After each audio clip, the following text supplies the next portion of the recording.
কেমন আছেন আপু? ভালো আছি। ভালো আছেন না? যাও বিয়ে শাদী হয়েছিল আগে? হ্যাঁ, হয়েছিল। স্বামী আছে নাকি নাই? নাই। আচ্ছা, অনেকদিন ধরে স্বামী ছাড়া না? হ্যাঁ, কি কাজ করেন আপনি? এই একটা দোকানে টেলার্সের কাজ করতাম, এখন বর্তমানে করি না। সেই দোকান টেইলার্সের কাজ বন্ধ হয়ে করতেন, গেছে। বর্তমানে করেন না। না। তাই এখন যদি আপনাকে ভালোবেসে কেউ বিয়ে করতে চায়, রাজি আছেন? হ্যাঁ, রাজি আছি। অনেকে তো বউ চলে গেছে, বউ মারা গেছে, আর যদি আপনাকে বিয়ে করতে চায়? তাতে কোনো সমস্যা নেই। সে যদি আমার মনের মতো আমাকে বুঝে, তাহলে বিয়ে শাদী আপনাকে বসুন। বুঝতে হবে, আপনার ভালোবাসা বুঝতে হবে। হ্যাঁ, আচ্ছা, রান্না বান্না করতে পারেন তো? হ্যাঁ করতে পারি। এক ছেলে মেয়ে আছে আগে? একটা ছেলে আছে। বয়স কত? 3 বছর। 3 বছর বয়স।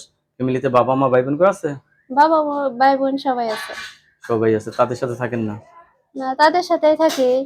তারা তো আর সবসময় দেখে না। আর একটা স্বামী না ছেলে থাকলে, আছে, সবসময় তো তা স্বামী না থাকলে মানুষের নানান কথা বলে না? হ্যাঁ, নানান কথা বলে। আর তাগর তো সবসময় সব জিনিস চাওয়া যায় না। আপনার কাছে ধন্যবাদ আমার চ্যানেল সময় দেওয়ার জন্য। পরবর্তী একটি মেয়ের ভিডিওর জন্য অবশ্যই অপেক্ষা করবেন।